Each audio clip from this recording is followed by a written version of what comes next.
একজন আরেকজনের ভিতরে যদি আমরা সালাম বিনিময় করি, কি নিরাপদে থাকবো? কি নিরাপদে থাকবো? এখানে হতে পারে অনেকগুলো বিষয়, যে আল্লাহর বিশেষ রহমতে তুমি নিরাপদে থাকবা, অথবা তোমাদের মধ্যে কোনো সমস্যা হবে না, বরং ভালোবাসা সৃষ্টি হবে। তোমরা একজন আরেকজনের মাধ্যমে, এক ভাই আরেক ভাইয়ের মাধ্যমে যে সালাম বিনিময় হলো, এটার মাধ্যমে তোমরা অনেক কল্যাণের অধিকারী হবা, তোমাদের মধ্যে ভালোবাসাটা অটুট থাকবে। এজন্য সালাম অতীব গুরুত্বপূর্ণ একটি বিষয়। কেন গুরুত্বপূর্ণ একটি বিষয়? কি এমন সালামের মধ্যে রয়েছে? সালাম এত গুরুত্বপূর্ণ কেন? গুরুত্বপূর্ণ যদি আপনি বুঝতে না পারেন, গুরুত্ব যদি বুঝতেই না পারেন যে সালামের কোনো গুরুত্ব নেই, যদি এরকমটা মনে করে থাকেন, তাহলে আমি শুধু আপনাকে এতটুকু বলবো যে জীবনে কোনোদিন আপনি সালাম দিয়ে অভ্যস্ত নন, কোনোদিন কাউকে সালাম দেননি। আপনি নতুন বিবাহ করেছেন, রাস্তা দিয়ে যাবেন, কাউকে সালাম দিবেন না। বাড়িতে প্রবেশ করবেন, কাউকে সালাম দিবেন না। কোনো জামাইকে দেখবেন, তাকেও দিবেন না। যে কোনো পাড়া প্রতিবেশী ময় মুরব্বীকে দেখবেন, কাউকেই সালাম দিবেন না। আপনার অবস্থা কি হয় আপনি একটু পরে বুঝতে পারবেন যে সালামের কেন এত গুরুত্ব। জীবনে সালাম দেয়, জীবনে সালাম দেয়। নতুন বিবাহ করেছে, বিবাহ বৈঠকে বলছে, বিবাহ পড়ানো শেষ, বিবাহ পড়ানোর পরে বলছে যে জামাই তুমি একটু দাঁড়াও, দাঁড়িয়ে সবাইকে একবার সালাম দাও। বিদাতি কথা, কুসংস্কার। এরকম পদ্ধতি কোরআন হাদিসের কোথাও নেই যে বিবাহের বৈঠকে, বিবাহ পড়ানোর পরে জামাইকে দাঁড়িয়ে সালাম দিতে হবে। এরকম প্রথা কোরআন হাদিসের কোথাও নেই। দেয় কেন? দেয় কেন? দেয় চলে আসছে, কোথাও আছে কি? নেই তো। নেই তো দেয় কেন? দেয়, প্রথা চলে আসছে, দিয়ে আসছে। কেন দেয়? একজন ভাইকে জিজ্ঞেস করলাম কেন দেয়, তো বলছে জামাইকে তো কেউ চিনে না, কিন্তু সালামটা দিলে সবাই চিনবে। এটা হলো? এটা কি কোনো প্রথা হলো? কয় না দিলে নাকি সবার মন খারাপ, সবার মন খারাপ, সালাম দিল না কেন? এরকম প্রথা কোরআন হাদিসের কথা আমরা করে আসছি। তাই ওই যে আগেকার যুগে করে আসছেন, বিবাহের বৈঠকে যদি সিঁদুর না থাকে তাহলে বিবাহ হয় না। তো এখন কেন আপনি বাদ দেন? তাহলে ওটাও রাখেন। এটা যদি ছাড়তে না পারেন তাহলে ওই সিঁদুর কেন ছেড়েছেন? সিঁদুর যেরকম বাদ দিয়েছেন এটাও আপনাকে বাদ দিতে হবে। কেন বাদ দিতে হবে বুঝি না, কোরআন হাদিসে নেই, এই জন্য আমরা বাদ দিই। কেন দেব এ প্রশ্ন করা যাবে না। কোরআন হাদিসে দেখাও যে বিবাহের বৈঠকে নতুন জামাই বিবাহ পড়ানোর পরে সালাম দিতে হবে। এরকম প্রথা যদি কোরআন হাদিসের কোথাও থাকে তাহলে আমরা দিতে বাধ্য। পৃথিবীর কেউ নেই যে তার বিপক্ষে দাঁড়ায়। যদি থাকে আমরা দিতে বাধ্য, যদি না থাকে আমরা দিব কেন? স্বাভাবিক, স্বাভাবিক একটি বিষয়। তো এজন্য বলছি সালাম দুজনের মধ্যে মহাব্বতকে সৃষ্টি করে দেন, দুজনের মধ্যে ভালোবাসা সৃষ্টি করে দেন। এজন্য দেখা সাক্ষাৎ হলেই সালাম দিতে হবে। সালাম দিলে আপনাদের ভিতরে ভালোবাসা বৃদ্ধি পাবে, অবশ্যই পাবে। যেটা বিগত জুমায়, কোন এক জুমায় আমি হাদিসে আলোচনা করেছি। আবু ইউসুফ ইবনে আব্দুল্লাহ ইবনে সালাম রাদিয়াল্লাহু তাআলা আনহু বর্ণিত, তিনি বলছেন আল্লাহর নবী সকলকে উদ্দেশ্য করে বলছেন, ইয়া আইয়ুহান নাস, হে মানুষ সকল, আফশুস সালাম, তোমরা তোমাদের মাঝে সালাম বিনিময় করো, সালামের প্রসার ঘটাও। ওয়া আকিমুদ দুআমা, যে ব্যক্তি না খেয়ে রয়েছে তুমি তাকে খাদ্য দাও। ওয়া সাল্লু বিল লাইলি, তুমি সালাত আদায় করো, নফল সালাত আদায় করো। ওয়ান নাসু নিয়ামুন, মানুষ যখন ঘুমিয়ে থাকে। তাদখুলুল জান্নাতা বিসালাম, যদি এই কাজগুলো তুমি করতে পারো আল্লাহ তোমাকে কিয়ামতের মাঠে বলবেন তাদখুলুল জান্নাতা বিসালাম, তুমি আমার জান্নাতে নিরাপত্তার সহিত তুমি জান্নাতে প্রবেশ করবে। কয়েকটি কাজ? তিনটি কাজ। কয়টি কাজ? তিনটি কাজ। আফশুস সালাম, তোমরা সালাম বিনিময় করো। একটা, এই যে সালাম বিনিময় যদি তোমরা একজন আরেকজনের মাঝে করো তাহলে তার ফজিলত কি? কিয়ামতের মাঠে আল্লাহ তোমাদেরকে বলবেন তাদখুলুল জান্নাতা বিসালাম, তুমি নিরাপত্তার সহিত তুমি আমার জান্নাতে প্রবেশ করো। এটা হচ্ছে সালামের ফজিলত। এই যে বিগত 2 জুমায় আলোচনা করা হলো, সালামের কিন্তু ফজিলত বর্ণনা করা হয়েছে যে সালাম দিলে এই প্রতিদান পাওয়া যায়, 30 নেকি পাওয়া যায়। আসসালামু আলাইকুম 10 নেকি, আসসালামু আলাইকুম ওয়া রাহমাতুল্লাহ 20 নেকি, আসসালামু আলাইকুম ওয়া রাহমাতুল্লাহি ওয়া বারাকাতুহু 30 নেকি। আরেকটা হাদিসে একটু অংশ বৃদ্ধি আছে, পরবর্তীতে আসছে যে পরিপূর্ণভাবে কেউ যদি কাউকে বলে আসসালামু আলাইকুম ওয়া রাহমাতুল্লাহি ওয়া বারাকাতুহু, আমি 30 নেকি পেয়ে গেলাম। 30 নেকি এত অল্প, আলিফ লাম মিম বললেই তো 30 নেকি হয়ে যাবে, বলি না আমরা? তো এত মাত্র 30 নেকি, এটা হলো? আমরা শুনেছি না, পড়েছি না, দেখেছি না যে একটা নেকির জন্য পিতার কাছে যাবে, বলবে আমি তোমাকে চিনি না। মায়ের কাছে যাবে, আমি বলছি চিনি না। বন্ধুর কাছে যাবে, আমি তোমাকে চিনি না। সন্তান সন্ততির কাছে যাবে, বলবে আমি তোমাকে চিনি না। এই যে এক নেকির খুঁজি, তুমি একটা নেকির জন্য ঘোরাঘুরি করবা, কেউ তোমাকে একটা নেকি দিবে না। এজন্য আরেকটা হাদিস অনেক সময় আলোচনা করেছিলাম, সেখানে বলা হয়েছিল আল্লাহ যদি তোমার একটা নেকি যদি কবুল করে নেন, একটা নেকি, কয়টা? একটা নেকি, এই একটা নেকির বিনিময়ে আল্লাহ তোমাকে জান্নাত দিতে হবে। নেকি বেশি লাগে যদি কবুলিয়াত শর্ত, কবুল শর্ত যে কবুল হতে হবে। আল্লাহ তুমি কবুল করে নাও। আমি আমল করছি, আমি তো জানি না যে কবুল হচ্ছে কিনা। আপনি সালাত আদায় করছেন, কবুল হচ্ছে কিনা আপনি জানেন। আপনি সিয়াম পালন করছেন, কবুল হচ্ছে কিনা জানেন। আপনি দান করছেন, কবুল হচ্ছে কিনা জানেন না? জানেন। আপনি যে সালাত আদায় করছেন, কবুল হচ্ছে কিনা আপনি জানেন? আমরা তো কেউ জানি না। যদি জানতাম তাহলে তো আমি গ্যারান্টি যে আমি জান্নাত পেয়ে যাব। আল্লাহ বলছেন তোমার আমল ঠিক, তুমি জান্নাতে যাবা, সব ঠিক, তুমি জান্নাতে যাবা, এরকম পরিমাণ তোমার আমল আছে। আল্লাহ বলছেন তারপরে তুমি জান্নাতে যেতে পারবে না যদি আমার রহমত না থাকে।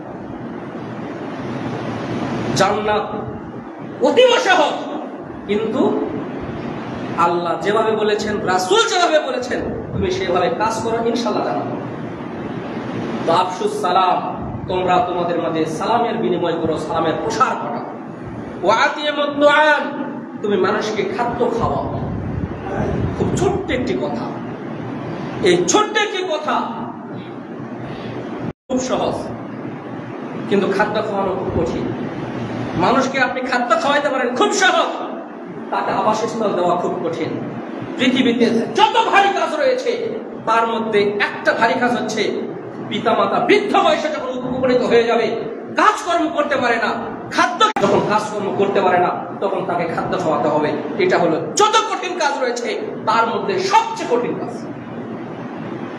যদি কঠিন না হয় তাহলে বন্ধু বান্ধবকে আপনি পার্কে ঘুরতে নিয়ে যাচ্ছেন, টাকা খরচ আপনার হচ্ছে। বান্ধবীকে নিয়ে আপনি হোটেলে যাচ্ছেন, ভালো লাগছে, অথচ বাড়িতে আপনার বউ আছে, খুব আনন্দ লাগে, খুব ফুর্তি লাগে। বাড়িতে আপনার বাপ মাকে আপনি খাদ্য খাওয়াতে পারছেন, কঠিন না? খুব কঠিন। এখন আপনি বলবেন যে খুব ভালো লাগলো হুজুর, আপনার কথা খুব ভালো লাগলো, আমার ছেলে আমাকে খাদ্য খাওয়ায় না, খুব ভালো লাগলো কথাটা। আপনাকে জিজ্ঞেস করছে, আপনার দাড়ি পাকে গিয়েছে, আপনি কি আপনার বাপ মাকে খাওয়াইছিলেন? আমি আপনাকে প্রশ্ন করছি, আপনি এখান থেকে বের হলেই বলবেন হুজুর আপনার এই কথাটা আমার খুব ভালো লাগে, আমার ছেলে আমাকে খাদ্য খাওয়ায় না, ভাত কাপড় দিতে চায় না, ঔষধ কিনে দিতে চায় না। আমি আপনাকে জিজ্ঞেস করছি, আপনি কি আপনার বাপ মাকে তো খাদ্য খাওয়াইছিলেন? আপনার ছেলে শিখবে কোথা থেকে? আপনার কাছ থেকে। আপনার ছেলে শিখবে কোথা থেকে? আপনার কাছ থেকে। তো আপনি কি আপনার বাপ মাকে খাদ্য খাওয়াইছিলেন? বউ চাই না তার শ্বশুর শাশুড়ি ভাত পান, কিন্তু ওই বউ তার সন্তান তাকে ভাত কাপড় দেয়, এটা বাচ্চা। বুঝলেন না? আমার কথাটা মনে বুঝতে পারেন। বেটার বউ চায় যে আমার শ্বশুর শাশুড়িকে আমি না দিই, ওই বেটার বউ আবার চায় যে আমার ছেলে যখন বড় হবে, কামাই রোজগার যখন করবে, তখন যেন আমাকে খাওয়ায়। এটা আবার চাপ। তো আপনাকে আমি জিজ্ঞেস করছি, আপনি বলছেন যে হুজুর আপনার আলোচনা খুব ভালো লাগলো, আপনি কি আপনার বাপ মাকে খাওয়াইছিলেন, ভাত কাপড় দিয়েছিলেন? সামর্থ্য যদি না থাকে সেটা ভিন্ন কথা, দিতে পারছেন না সেটা ভিন্ন কথা, কিন্তু সামর্থ্য থাকার পরে কি আপনি দিয়েছিলেন? আপনি কি দিয়েছিলেন? খুব কঠিন কাজ না? ও আল্লাহ বোঝার তৌফিক দান করুন।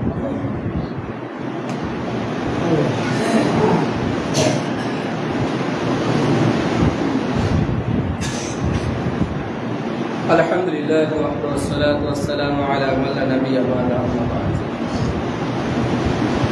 দ্বিতীয় নম্বর যেটা বলেছিলাম, ওয়াসাল্লু বিল লাইল, তোমরা রাতে সালাত আদায় করো। ওয়ান নাসু নিয়ামুন, মানুষ যখন ঘুমিয়ে থাকে তুমি তখন সালাত আদায় করো। ফরজ সালাতের হিসাব আল্লাহ নেবেন আপনার কাছ থেকে, বাকি কোন সালাতের হিসাব নেবেন না। কোন সালাত বললাম? ফরজ সালাত। কোন সালাত? ফজর। ফজরের 2 রাকাতের হিসাব আল্লাহ আপনার কাছ থেকে নেবেন। জোহরের 4 রাকাতের হিসাব আল্লাহ আপনার কাছ থেকে নেবেন। আসরের 4 রাকাতের হিসাব আল্লাহ আপনার কাছ থেকে নেবেন। মাগরিবের 3 রাকাতের হিসাব আল্লাহ আপনার কাছ থেকে নেবেন। এশারের 4 রাকাতের হিসাব আল্লাহ আপনার কাছ থেকে নেবেন। বাকি এক পরিবেশটাই যদি এরকম হয় যে ফরজ সালাতে আপনার ঘাটতি রয়েছে, আল্লাহ তখন নফল থেকে কাটে আপনার ওখানে যোগ করে দিবেন। এটা হলো নফলের ফজিলত।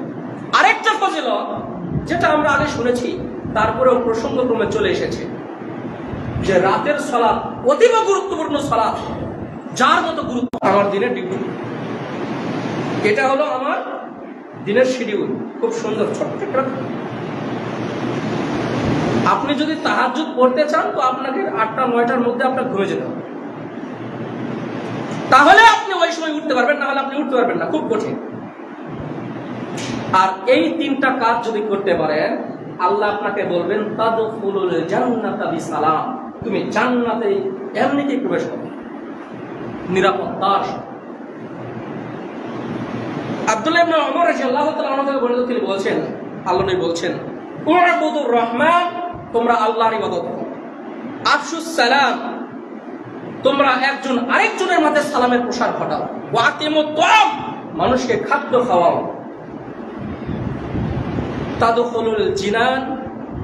তাদখুলুল জিনান বিসালাম, তোমরা জান্নাতে প্রবেশ করো নিরাপত্তার সহিত।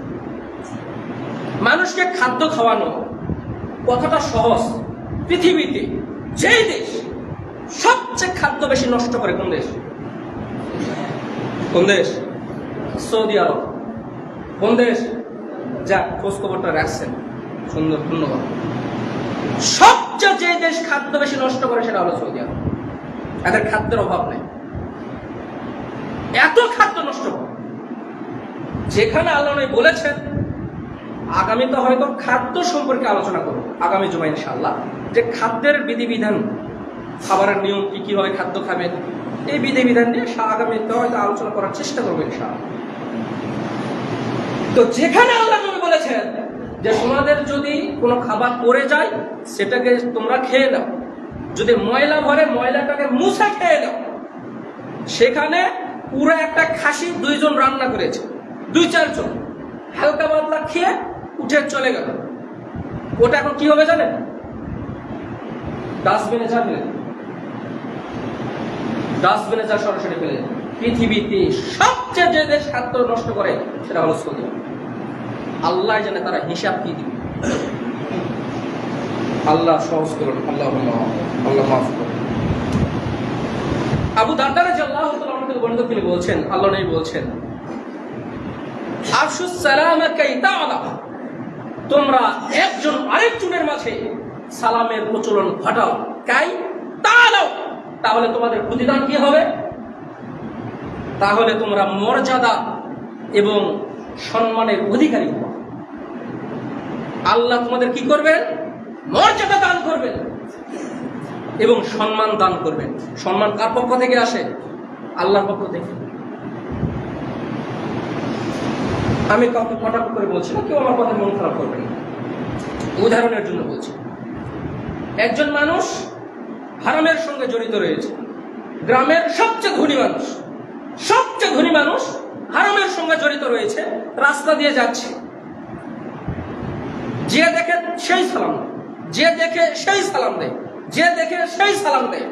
মুখে দাড়ি নেই, হারামের সঙ্গে জড়িত, খারাপের সঙ্গে জড়িত, মানে সবকিছুর সঙ্গে জড়িত। শুধু টাকা থাকার কারণে যে যায় সেই সালাম দেয়, যে যায় সেই সালাম দেয়। আরেকজন মানুষ মুখে দাঁড়িয়ে আছে, গ্রামের মধ্যে সবচেয়ে গরিব মানুষ, 5 ওয়াক্ত সালাত আদায় করে, খুব ভালো মানুষ, হারামের সঙ্গে জড়িত নয়। ও যায়, কেউ দেখে কোনো গুরুক্ষেপই করে না, কেউ গুরুত্বই দেয় না। কেন?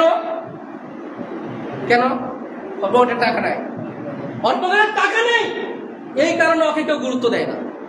অথচ উচিত তাকে বলা যে ভাই আমি গরিব মানুষ, আপনি ধনী মানুষ, ঠিক আছে, কিন্তু আপনার হারাম থেকে বিরত থাকা উচিত।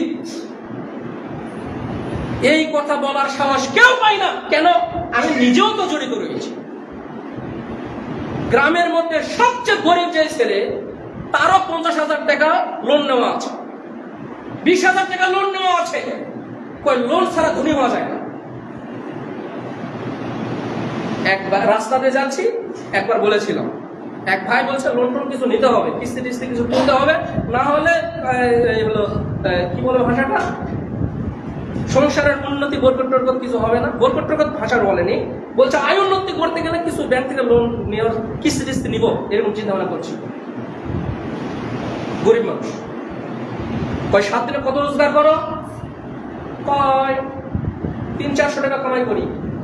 কত করে থাকে? 100 টাকা করে দিনে জমায়, 100 টাকা করে বাঁচে, 7 দিনে 700 টাকা। কিস্তি কত? 1000 টাকা সপ্তাহ। কিস্তি 1000 টাকা সপ্তাহ। আমার পরিচিত এক ভাই ভ্যান চালিয়ে খায়, তার 18,000 টাকা সপ্তাহে, মাসে কিস্তি। 18,000 টাকা ভ্যান চালিয়ে খায়।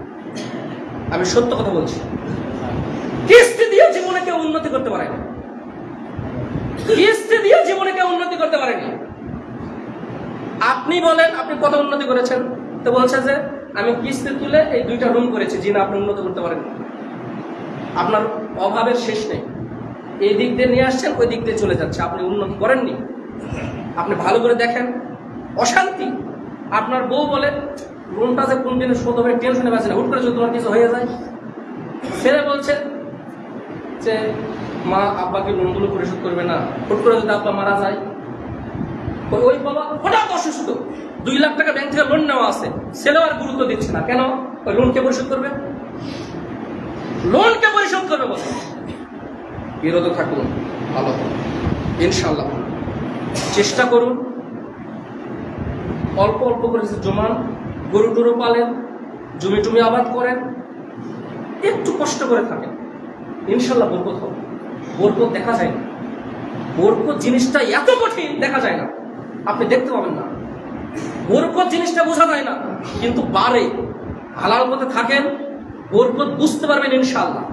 আপনি যদি বুঝতে না পারেন, আপনি যে কষ্ট করে গেছেন না, ওই বরকত আল্লাহ আপনার সন্তানকে দিবেন। আল্লাহ বলছেন বরকত হচ্ছে আপনার সন্তান, বরকত হচ্ছে আপনার সুস্থতা, বরকত হচ্ছে তুমি হালাল উপার্জন করবা, এটা হলো বরকত। আর আমরা বরকত কি বুঝি? যে ব্যাংক থেকে লোন নিলাম, 2টা বকরি কিনলাম, হুট করে একটা মারা গিয়েছে, আর একটা বড় হলে 1 বছর পারলাম, ওই ব্যাংকের লোন পরিশোধ করলাম। তো উন্নতি কি হলো? উন্নতি কি হলো? আমার কথায় মন খারাপ করছেন ভাই? মন খারাপ করিয়েন না, আমার কথাটা ভালো করে বুঝবেন। আল্লাহ বোঝার তৌফিক দান করুন। আল্লাহ। আবু উমামা রাদিয়াল্লাহু তাআলা আনহু থেকে বর্ণিত, তিনি বলছেন, আল্লাহ নবী বলছেন, ইন্না আউলান নাস বিল্লাহি মান বাদাআহুম বিসালাম। মানুষের নিকট, আল্লাহর নিকট ওই ব্যক্তি সবচেয়ে বেশি উত্তম যে সর্বপ্রথম সালাম। এই হাদিসটা আগেও বলেছিলাম, কিন্তু রাবি ভিন্ন, হালকা আরবি অংশ ভিন্ন, এর জন্য প্রসঙ্গক্রমে উল্লেখ করলাম। আবু হুরায়রা রাদিয়াল্লাহু তাআলা আনহু থেকে বর্ণিত, তিনি বলছেন, আল্লাহ নবী বলছেন, আজাজুন নাসি মান আজাজা মিনাদ দুআই।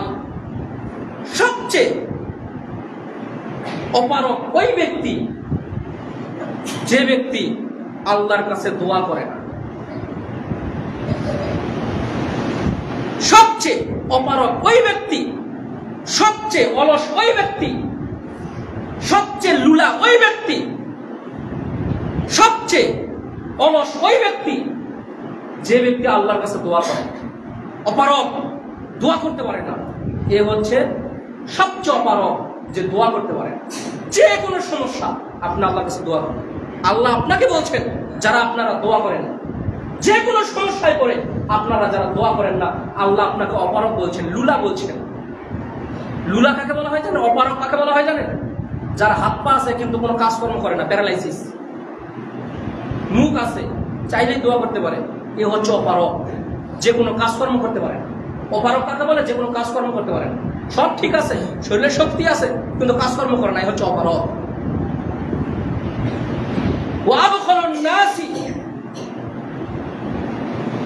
এবং সবচেয়ে বখিল ওই ব্যক্তি, মান বাখিলা বিসালাম, যে ব্যক্তি সালাম দেয়। একজন আরেকজনের সঙ্গে দেখা সাক্ষাৎ হয়, মুরব্বী দেখা সাক্ষাৎ হয় কিন্তু সালাম দেয় না, এ হচ্ছে কৃপণ। আল্লাহ নবী তাকে কৃপণ বলেছে, যে ওই ব্যক্তি হচ্ছে কৃপণ। আমি আপনাকে বলছি, আপনি গ্রামের যুবক মানুষ, যুবক ছেলে, আপনি মুরব্বীদেরকে আজ থেকে সালাম দেওয়ার প্রচলন করেন। ওই মুরব্বী আপনাকে সবচেয়ে বেশি মাথায় তুলে রাখবে। আপনার সম্পর্কে মানুষদেরকে বলবেন ছেলেটা ভালো। বিয়ের সময় বিয়ে ভেঙে দেয় না? বিয়ে ভেঙে দেয় না? কারা বিয়ে ভেঙে দেয়?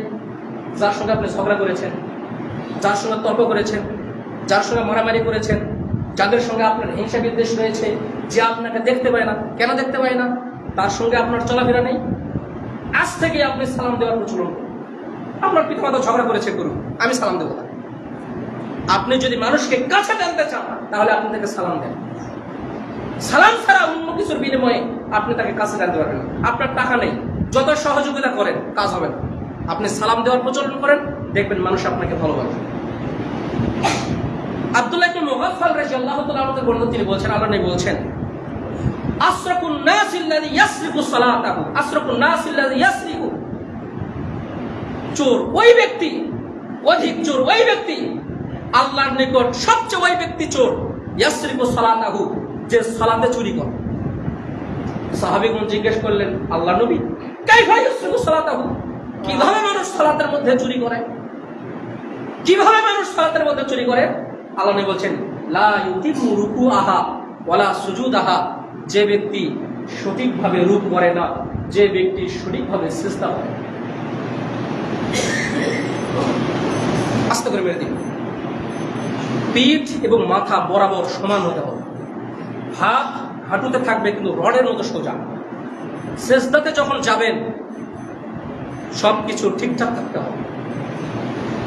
রুকু এবং সিজদা আপনাকে সঠিকভাবে করতে হবে, তাহলে আপনি সালাত চোর নন। বুঝতে পেরেছেন? সালাতটাকে সঠিকভাবে করার চেষ্টা করুন। হাতটা সোজা হয় না, হাতটা কি হয় না? সোজা হয় না। ছোট থেকে অভ্যাস নেই, এই কারণে সমস্যা। 10 দিন নামাজ পড়বেন না, ধরেন প্রতিদিন নামাজ পড়েন আপনি, এক সপ্তাহ যদি সালাত আদায় না করেন, এক সপ্তাহ পরে যখন আপনি সালাত আদায় করতে যাবেন, দেখবেন গিরাগুলো মনে হয় যেন মনে হয় শক্ত হয়ে আছে, মানে সেজদা করতে করতে কোনো সমস্যা হচ্ছে। একটু পরীক্ষা করিয়ে, যদি এরকম কোনো পরিবেশ আসে, জিনিসটা পরীক্ষা করিয়ে। তারপরে বলছেন, আল্লাহ নবী বলছেন, ইবনে উমর রাদিয়াল্লাহু তাআলা আনহু বর্ণিত তিনি বলছেন, আল্লাহ নবী বলছেন, আসসালামু ক্বাবলা সুয়ালি, কথাবার্তা বলার পূর্বে তোমরা সালাম দিও। ফামান বাদাহুম বিসওয়ালি ক্বাবলা সালাম, যদি কেউ তোমাদের মাঝে কথা বলে আর যদি সালাম না দেয়, আল্লাহ নবী বলছেন, ফালা তুজিবুহু, তাহলে তোমরা তার কথা শুনবা না। তোমাদের সামনে কেউ কথা বলছে আর সালাম দেয়নি, তাহলে তোমরা তার কথা শুনবা না।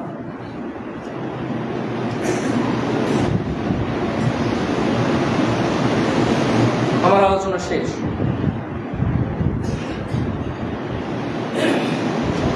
আনাস রাদিয়াল্লাহু তাআলা আনহু বর্ণিত তিনি বলছেন, আল্লাহর নবী সাহাবীগণ, এই হাদিসটা বলে আলোচনা শেষ করেন, ইদা তালাকু তাসাবাহু ওয়া ইদা কাদিমু ফি সাফারিন তাআলাকু। এই হাদিসটা ভালো করে বোঝেন, কাজে আসবে। এর আগে যা করেছেন ওই চিন্তা মাথা থেকে ছেড়ে ফেলে দিন, আগে ছেড়ে ফেলে দেন। বলেন যে হাদিসে যা আছে তা করব, আগে মাথা থেকে ছেড়ে ফেলে দেন যে এই হাদিসটা আজকে প্রথম শুনছি এবং তারপর আমল করব। ইদা তালাকু তাসাবাহু, যখন আল্লাহর নবীর সাহাবীদের একজন আরেকজনের সঙ্গে সাক্ষাৎ হলো তখন তারা মুসাফা করতেন। ওয়াইদা কদিমু ফি সাফারি, যখন তারা দীর্ঘ একটা সফর থেকে আসতেন বাড়িতে, তাআনাকু, তখন কোলাকুলি করতেন। ওই যে আমরা শুনেছি যে ঈদের মাঠে কোলাকুলি করা যায় না, শুনেছি না? শুনেছি ঈদের মাঠে কোলাকুলি করা যায় না, শুনেছেন? কথার উত্তর দেন। শুনেছেন? শোনেননি? বিষয়টা এরকম না। বিষয়টা হচ্ছে বহুদিন থেকে তার সঙ্গে আপনার সাক্ষাৎ নেই, আজকে দেখা, কোলাকুলি করবেন, সমস্যা নেই। কিন্তু বাড়িতেই বসবাস করছেন, পাশাপাশি মাঝে মাঝেই দেখা হয়, তাহলে কোলাকুলি করার দরকার নেই। কোলাকুলি করতে হবে মনে করে যদি করেন তাহলে বিধান হবে। বুঝেননি মনে হয়? অনেকদিন পরে দেখা হয়েছে, কোলাকুলি যদি করেন সমস্যা নেই। আর যদি মনে করেন যে ঈদের মাঠে আজকে কোলাকুলি করতেই হবে, না করলে ঈদের সওয়াব পাওয়া যাবে না, আজকে একটা বিশেষ একটা শুভ দিন, না হলে গুনাহ হতে পারে, এই মনে করে যদি করেন তাহলে বিধান হবে। কথাটা বুঝতে পেরেছেন? বিষয়টা এইরকম নয় যে কোলাকুলি করলেই বিধান হবে। আল্লাহুম্মা সাল্লি আলা মুহাম্মাদ ওয়া আলা আলি মুহাম্মাদ কামা সাল্লাইতা আলা ইব্রাহিম ওয়া আলা আলি ইব্রাহিম ইন্নাকা হামিদুম মাজিদ। আল্লাহুম্মা বারিক আলা মুহাম্মাদ ওয়া আলা আলি মুহাম্মাদ কামা বারাকতা আলা ইব্রাহিম ওয়া আলা আলি ইব্রাহিম ইন্নাকা হামিদুম মাজিদ। আমাদের মাঝে তাবলীগের ভাইয়েরা এসেছেন, আপনারা তারা যেগুলো কথাবার্তা বলবে আপনারা তাদের কথাগুলো ভালো করে শুনবেন। আর তাবলীগ করতে হবে এই কথা কোরআনে আছে। কোথায় আছে? কোরআনে আছে। তো হুজুর আপনি কোনোদিন তাবলীগে গিয়েছেন? আমাকে যদি জিজ্ঞেস করেন হুজুর আপনি গিয়েছেন, আমি গিয়েছি যখন হানাফি মাদ্রাসায় পড়তেছি। তো আপনারা নিষেধ করেন কেন? তাবলীগ করতে হবে। তাবলীগ যদি না করেন তাহলে কিয়ামতের মাঠে আপনাকে হিসাব দিতে হবে। দলিল আল্লাহ তাআলা বলছেন, বাল্লিগ মা উনজিলা ইলাইকা মির রাব্বিক ওয়া ইন লাম তাফআল ফামা বাল্লাগতা রিসালাতাহু। আল্লাহ নবীকে বলছেন বাল্লিগ, আমরের সিগা, হে নবী তুমি তাবলীগ করো, মা উনজিলা ইলাইকা, তোমার উপর যা নাযিল করা হয়েছে তা তুমি মানুষের কাছে তাবলীগ করো। ওয়া ইন লাম তাফআল, যদি তুমি এটা না করো, ফামা বাল্লাগতা রিসালাতাহু, তাহলে তুমি রাসূলের দায়িত্বই পালন করলা না। হুজুর এটা কেমন হবে? বাল্লিগ মা উনজিলা ইলাইকা, আল্লাহ যা নাযিল করেছেন কোরআন হাদিস, কোরআন এবং সহিহ সুন্নাহ মোতাবেক যদি আপনি তাবলীগ না করেন তাহলে আল্লাহ নবীকে কি বললেন? তুমি রাসূলের দায়িত্বই পালন করলা না। আমরা যদি তাবলীগ করতে যাই অবশ্যই কোরআন হাদিসের মোতাবেক তাবলীগ করতে হবে। আর পৃথিবীতে যারাই কোরআন হাদিসের মোতাবেক আলোচনা করবে, কথা বলবে, তাদের আলোচনা শুনতে আমরা বাধ্য। কথাটাকে বুঝতে পেরেছেন? তো পদ্ধতি নিয়ে কিছুটা ভিন্নতা রয়েছে। সুবহানাকাল্লাহুম্মা ওয়া বিহামদিক, আশহাদু আল্লা ইলাহা ইল্লা আনতা, আস্তাগফিরুকা ওয়া আতুবু ইলাইক।